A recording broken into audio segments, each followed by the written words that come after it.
नमस्कार, स्वागत है आप सभी का आपके अपने YouTube channel Vinod Hindi point में। आज के इस वीडियो में पढ़ने वाले हैं पीएचडी एंट्रेंस एग्ज़ाम पेपर का हल। पीएचडी का एंट्रेंस जो होता है हर यूनिवर्सिटी का अलग-अलग होता है। किसी यूनिवर्सिटी में शिक्षण अभिरुचि के 80 प्रश्न पूछे जाते हैं, विषय से 20 प्रश्न। किसी यूनिवर्सिटी से 50-50 होता है, 50 प्रश्न शिक्षण अभिरुचि और 50 प्रश्न विषय से होते हैं। तो ये रांची यूनिवर्सिटी का पेपर है 2021 का। उससे पहले आपको बता दें, अगर आप UP TGT, PGT, BPSC TRE 4 की तैयारी कर रहे हैं, आप हमारे प्रैक्टिस सीरीज़ में शामिल होना चाहते हैं, तो दिए गए नंबर पर व्हाट्सअप करके या कॉल करके पूरी जानकारी ले सकते हैं। चलिए शुरू करते हैं आज का ये वीडियो। प्रत्येक प्रश्न का उत्तर ने अनुसार दीजिएगा। प्रश्न संख्या 51 है, भाषाओं के विकास का सही क्रम क्या है? ये प्रश्न कई बार पूछा गया है। तो भाषाओं के विकास का जो सही क्रम है, सबसे पहले आएगा संस्कृत, पाली, प्राकृत, अपभ्रंश और हिंदी। सी विकल्प सही होगा। ठीक है, ये भाषाओं के विकास का सही क्रम है। वीडियो के अंत में आप बताइएगा इन प्रश्नों में से आपके कितने प्रश्न सही हुए है। तो ये पीएचडी एंट्रेंस एग्ज़ाम का पेपर है, लेकिन ऐसा नहीं है यह प्रश्न केवल पीएचडी एंट्रेंस एग्ज़ाम में ही पूछा जाएगा, किसी भी परीक्षा में पूछा जा सकता है। प्रश्न संख्या 52 है, अपभ्रंश और उससे विकसित भाषा का कौन सा एक युग्म गलत है?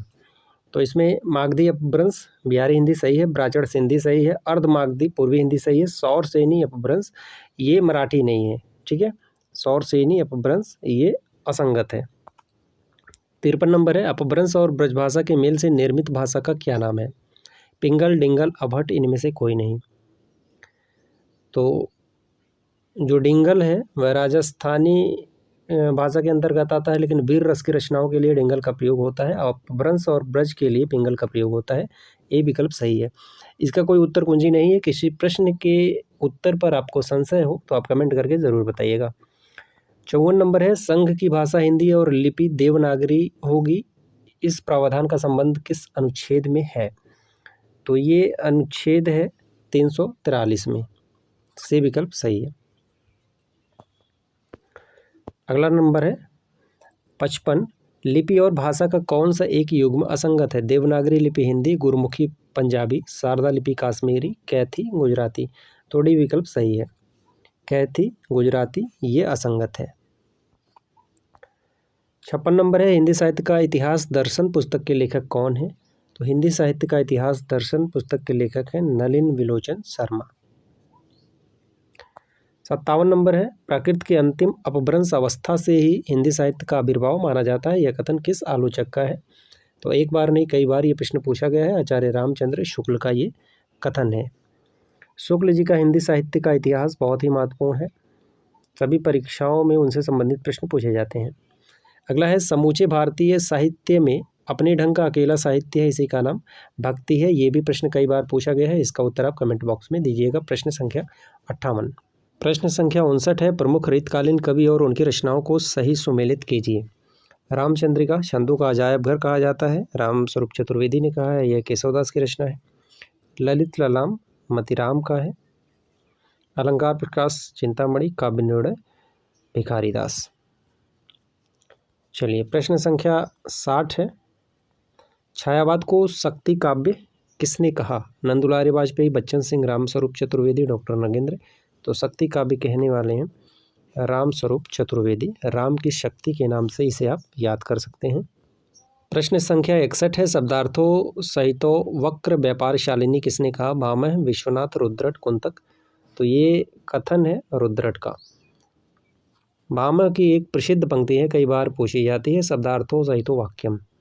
और विश्वनाथ की पंक्ति है वाक्य रसात्मक काव्यम। चलिए प्रश्न संख्या 62 है, औचित्य संप्रदाय के संस्थापक कौन है? तो औचित्य के संस्थापक हैं क्षेमेंद्र। वामन जो है यह रीत के हैं। 63 नंबर है, निम्नलिखित में कौन सा एक युग्म विचारक और वाद की दृष्टि से सही सुमेलित नहीं है? नहीं है बताना है। तो इसमें जॉक देरिदा विखंडनवाद बिल्कुल सही है। जयपाल सत्र अस्तित्ववाद ये भी सही है। टी.एस. इलियट मार्क्सवाद ये भी सही है। वेन देते क्रोचे उदात्तवाद, उदात्तवाद लोनजाइनस का है, ये क्रोचे का नहीं है। क्रोचे का ये है अभिव्यंजनावाद। हाँ, क्रोचे का अभिव्यंजनावाद है, उदात्तवाद लोनजाइनस का है। 64 नंबर है, लेखक और पुस्तक में कौन सा युग्म गलत है?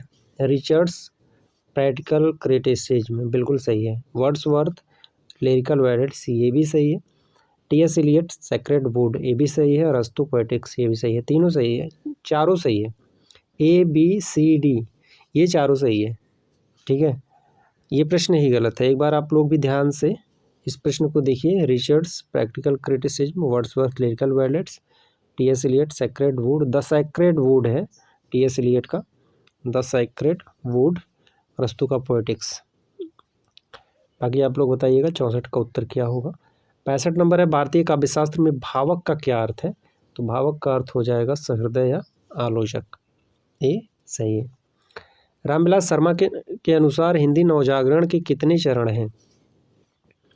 हिंदी नवजागरण, इनका एक प्रश्न आता है निराला की साहित्य साधना, उससे भी पूछा जाता है कितने भाग हैं। तो निराला की साहित्य साधना 3 भाग हैं और हिंदी नवजागरण के जो चरण है ये भी 3 ही हैं, ठीक है। दोनों 3-3 है, निराला की साहित्य साधना और हिंदी नवजागरण। अगला है, रचना और रचनाकार का कौन सा एक युग्म सही है? तो सही बताना है प्रेम सरोवर बद्री नारायण चौधरी प्रेमगन, अलौकिक लीला राधा कृष्ण दास, मन की लहर प्रताप नारायण मिश्र, भारत बारहमासा भारतेंदु हरिश्चंद्र। मन की लहर प्रताप नारायण मिश्र, सी सही है, सी विकल्प सही है।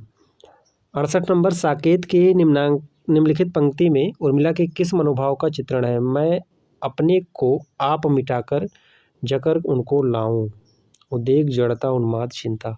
तो साकेत का जो 9वां सर्ग है वह उर्मिला के विरह से संबंधित है और इस पंक्ति में बताना है किस मनोभाव का चित्रण है। मैं अपने को आप मिटाकर जाकर उनको लाऊं, तो इसमें उन्माद या उद्वेग, ए या सी में होना चाहिए। 2 विकल्प में से कोई एक होगा, उद्वेग या उन्माद। चलिए 69 नंबर है, गांधी जी के दक्षिण अफ्रीका के जीवन संघर्षों पर केंद्रित महाकाव्यात्मक हिंदी उपन्यास गिरमिटिया के लेखक कौन है? तो गिरमिटिया जो है ये गांधी जी के जीवन पर आधारित है, गिरिराज किशोर की रचना है।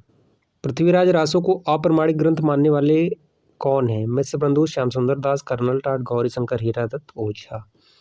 तो अप्रमाणिक मानने वाले हैं गौरीशंकर हीरादत्त ओझा, ये पृथ्वीराज रासो को अप्रमाणिक मानते हैं। मिश्रबंधु जो है ये पृथ्वीराज रासो को प्रमाणिक मानते हैं। डॉक्टर श्याम सुंदर दास, मोहनलाल विष्णुलाल पांड्या और मोतीलाल मनेरिया ये तीनों पृथ्वीराज रासो को प्रमाणिक मानते हैं और अर्ध प्रमाणिक में हजारी प्रसाद द्विवेदी हैं।